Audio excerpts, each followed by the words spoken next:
కాగితం మీద ఒక దేశంగా ఉన్నప్పటికీ దేశంలో ఎన్నో విభాగాలు నిజంగా మనం నియంత్రించగలిగినట్లు లేవు.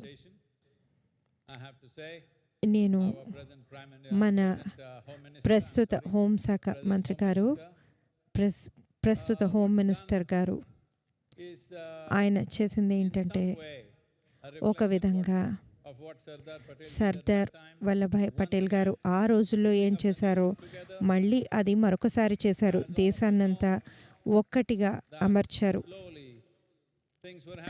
మీ అందరికీ తెలుసు, దేశంలో ఎన్నో జరుగుతూ ఉండేవి. ప్రతి నెల బాంబ్ బ్లాస్ట్ జరుగుతూ ఉండేది.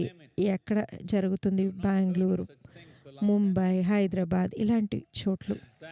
ఇటువంటి మాటలు మనం గత 10 సంవత్సరాలుగా వినలేదు. వీటి కోసం పనిచేస్తున్న అన్ని సంస్థలకు, వాటికి నేతృత్వం వహిస్తున్న మన మంత్రి గారికి శుభాకాంక్షలు. ఇవన్నీ ఒక్కటిగా మనకి ఒక దేశంగా ఉన్నట్లుగా లేని ఎన్నో భాగాలను, మిలిటెంట్స్ రూల్లో ఉన్న ఎన్నో భాగాలను కూడా బయటికి తీసుకువచ్చి అంత ఒక విధమైన సమైక్యత తీసుకొచ్చారు. ఆయన మనకు ఒక మాట ఇచ్చారు, మొత్తం దేశాన్నంతా కాశ్మీర్ని ఒక్కటిగా చేస్తానని. ఆయన మాట నిలబెట్టుకుంటారు. కాశ్మీర్ని కూడా ఇండియాలో భాగం చేస్తానని అన్నారు. ఇది ఎవరిలోనూ తప్పులు వెతకడం గురించి కాదు, కానీ మనం చరిత్రపరంగా తెలుసో తెలియకో కొన్ని పొరపాట్లు చేశాము. ఆ రోజు వాళ్ళు ఎందుకు చేశారో మనకు తెలియదు, కానీ మనము చరిత్రలో కొన్ని పొరపాట్లు చేశాము. వాటిని తర్వాత సరి చేసుకోవడం అనేది ఎంతో క్లిష్టమైన పని. ఆర్టికల్ 370 ఇంకా ఆ రాష్ట్రానికి ప్రశాంతత తీసుకురావడం, దాన్ని సామాన్య స్థితికి తీసుకురావడం.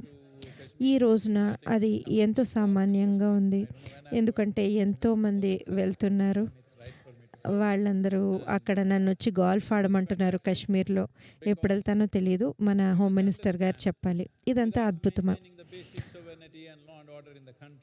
ప్రాథమికమైన లా అండ్ ఆర్డర్ లేకుండా మిగతావన్నీ సాంకేతికత, ఆధ్యాత్మికత, విద్యా విధానాలు, ఇవన్నీ మనకి ముఖ్యమైన న్యాయ వ్యవస్థ, లా అండ్ ఆర్డర్ లేకపోతే అవన్నీ వృధా పోతాయి.